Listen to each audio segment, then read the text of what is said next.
Hola, a quien me esté escuchando, el día de hoy quisiera hacer un podcast muy corto, no sé si va a alcanzar los 10 minutos o no, que trata sobre un tema que no es muy propio de lo mío. Debo aclarar que cada vez que veo noticias sobre cada cosa que sale como me ofende esto por internet o tal estrella de cine hizo tal cosa que al final no le gustó y tuvo que retractarse porque alguien criticó por Twitter, son cosas que no me llaman mucho la atención porque siento que la mayor parte de las veces ya todo está dicho.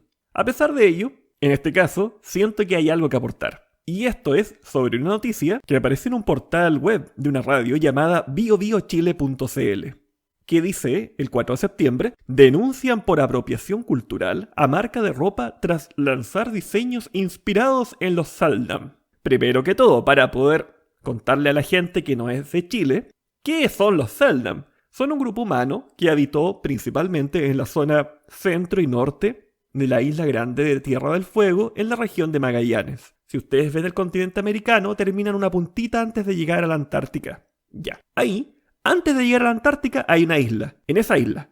No al final, porque ahí había unos tipos muy extraños que andaban todo el día en una canoa que eran los Yaganes. Que son unos personajes bien particulares. Los Seldam, o también llamados Onas, eran un grupo emparentados con los Aonikenk. Ahora, ¿qué tienen en particular estos Seldam como para ser tan conocidos? Principalmente que eran personas muy altas. Dicen que medían hasta 1,90 m las mujeres. Y estamos hablando del siglo XIX. O sea, háganse la idea de cómo era para que la media sea 1,90 m en mujeres.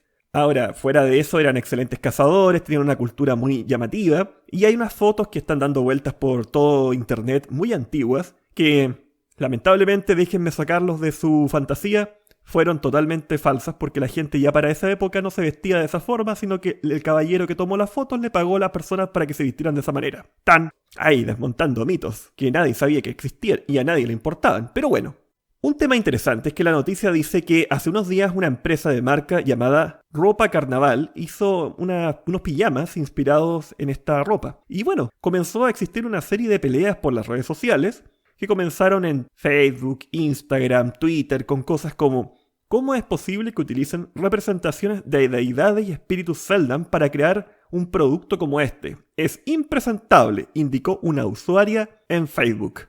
Karen, me parece realmente vergonzoso que utilicen representaciones de deidades, espíritus Seldam para hacer un disfraz. Luego otro los defiende. A mí me parece más grave olvidar a estos pueblos.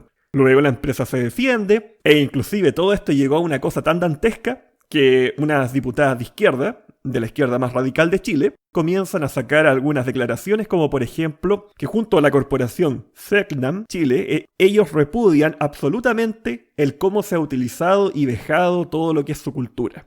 Ahora, esto la verdad es un tema que es pan de cada día por internet. ¿Qué tiene de especial? Bueno, hay una serie de cosas que lo hacen llamativo. Primero, que haya ocurrido en un país periférico como es Chile, que ni siquiera es México, no es algo cercano a dentro de Hispanoamérica a Estados Unidos. Es curioso. Ahora, claramente frente a esta noticia hay varios elementos. La pelea no es tan solo por el hecho de que hayan sido personas que hayan sacado un producto comercial. Es porque si uno ve la foto acá de los creadores son puras personas que son de un estrato social más acomodado y en los países principalmente de Iberoamérica existe no un racismo, sino un clasismo que está asociado a la raza. ¿A qué me refiero con eso? Es muy común de que alguien de un determinado grupo étnico se asocie a una clase social y acá estamos viendo 3 personas rubias que están presentando esto. Casi todas las personas que aparecieron criticando, por lo que se ve en sus perfiles, tienen una crítica hacia este sector de la población. Entonces, confluyen muchas cosas entre medio.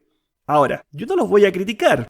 Ellos están en el pleno ejercicio de su libertad de hacerlo. Ahora, yo también estoy en el pleno ejercicio de mi libertad de considerar que acá existe algo de confusión en muchas cosas, sin considerarme que soy acá una persona con una mente preclara ni nada parecido, pero vamos a decir que hay varios ejemplos en los cuales se toman elementos sacados de contexto. Sin decir algo más claro, el ojo de Horus, lo que fue por ejemplo la influencia del ukiyo-e o lo que fueron ciertos elementos, por ejemplo sumerios, dentro del mismo pueblo hebreo, que dieron origen a el diluvio y cosas similares, según una visión y una interpretación. Entonces, ¿podemos decir que es algo tan nuevo esto? Yo diría que no. De hecho, ejemplos sobran. Yo quise aquí dármelas de importante, iba a hacer un trabajo sumamente bien hecho, pero miren, métanse a Wikipedia, pongan apropiación cultural y está bastante bueno el artículo. ¿Para qué voy a hacer algo diferente de eso? Si ahí lo pueden encontrar bien, pero me encontré con algo que sí me dio pie para pensar que puedo hacer algo diferente. Pensemos, por ejemplo, en lo que ustedes no van a encontrar ahí en Wikipedia. Ni tampoco va a ser tan común y tan claro encontrarlo en internet para yo poder hacer un aporte. Pensemos por un momento en la misma cultura iberoamericana. ¿Se han puesto a pensar que no somos medios raros nosotros? Piensen, por ejemplo, ¿cómo es posible que en toda Iberoamérica nosotros hayamos sido de alguna manera conquistados por un grupo humano de esto de la corona española, que a su vez era una mezcolanza entre celtas, iberos, fenicios, griegos, romanos, godos, árabes? Y por si fuera poco, toda esa mezcolanza filtrada nos llegó a nosotros. Y acá se fue mezclando con elementos de la cultura tradicional mexicana, inca. Y por si fuera poco, una vez que ya se establecieron los distintos países independizados, se fueron mezclando en un proceso muy extraño con distintos grupos sucesivos. El ejemplo más claro para mí, es Argentina. Argentina es un país que de alguna manera tiene una gran descendencia italiana.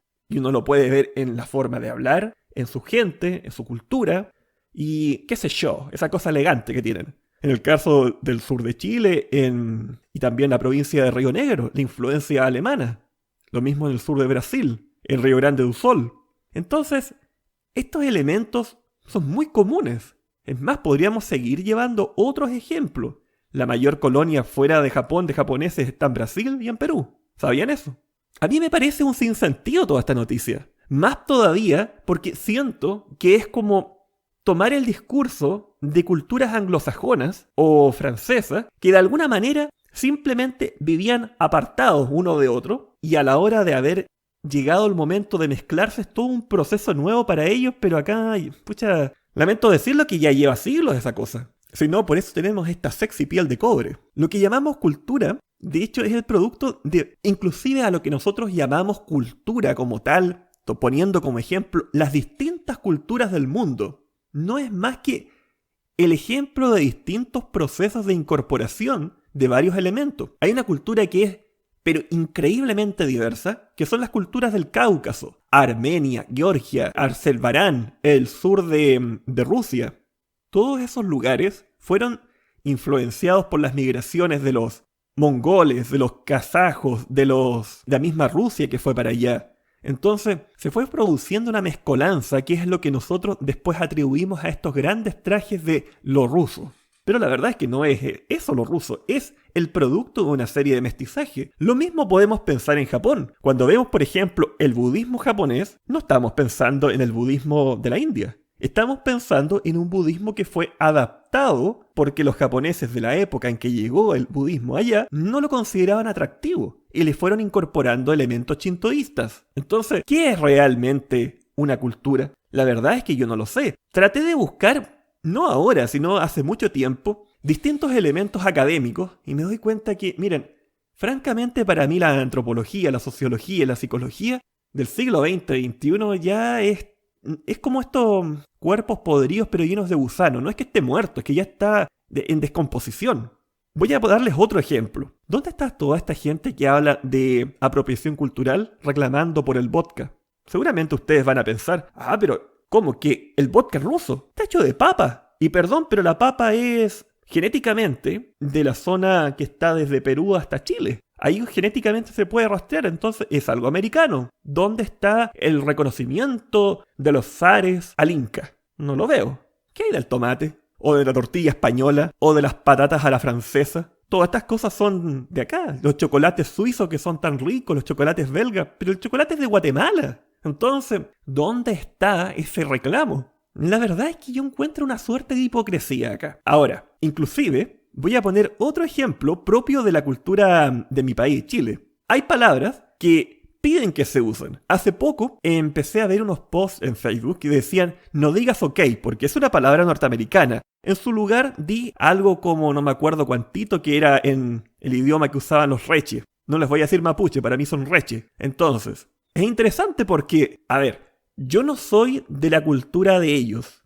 Yo me identifico como hispanoamericano. Llegan y me dicen, usa esto. No, no es mi cultura. Y es más, yo no digo, ok, yo digo está bien. Bueno, y hay otras palabras que se usan de forma totalmente sin saber. Por ejemplo, en Chile la palabra poto se usa para describir el trasero, el culo. Otra palabra, funar, también es una palabra del origen de los reches. Otras que usan de forma exclusiva a ellos para referirse entre ellos. Y como si pidieran que otros no las usaran, como la palabra que usan los negros, que no sé si la digo, me van a censurar esto, así que no la voy a usar. Porque YouTube tiene sus reglas muy extrañas. Entonces, la gran pregunta es, ¿quién decide todo esto? Y es interesante, porque yo les voy a ser bien honesto, yo no creo en los consensos, tampoco creo en la democracia. Así de simple, no creo en la democracia liberal yo. Entonces, decir que vamos a hacer un gran congreso con un parlamento escogido y ellos van a definir, encuentro una cosa de la cual yo no estoy de acuerdo. ¿Acaso uno le va a preguntar a alguien que simplemente no tiene concepción un poco más clara qué debe hacerse? Me parece que habría que preguntarle a gente que sí la tiene. Y en este caso, uno tendería a pensar que son las personas de la academia, pero las personas de la academia tienden a tomar elementos como les da la reverenda gana con tal de obtener unos fondos por la idea que está en boga. Entonces, honestamente existe una crisis de autoridad enorme. Lo otro, yo podría mencionar elementos propios de la transculturización, es decir, como que, no sé si la palabra correcta, porque inclusive hay un debate si es interculturización cuando un elemento pasa de un lado a otro. Miren, yo les voy a dar un ejemplo que le di a unas personas cuando estaba en Inglaterra. Creo que lo comenté antes en un video cuando hablaba de migración en el canal anterior. Era el siguiente. Yo le dije a una señorita que había allá, Ekaterina, vamos a llamarla así. Ella era rusa, del sur de Rusia, cerca del Cáucaso, y migró hacia Alemania. Era como la Azuka Langley, la señorita perfección, ¿ya? Entonces, yo le pregunté, oye, ¿sabes que no entiendo el concepto de multiculturalidad que ustedes tienen?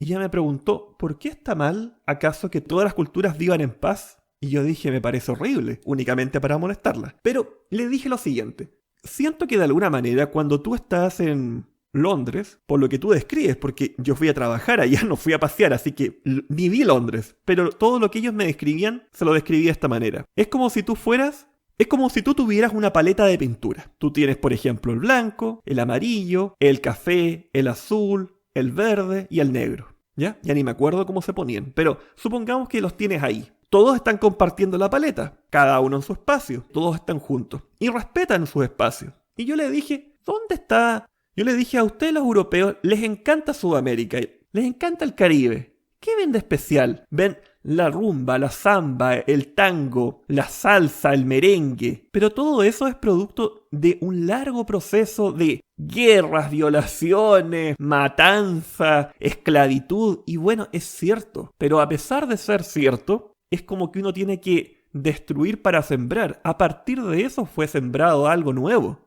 Y eso nuevo somos nosotros.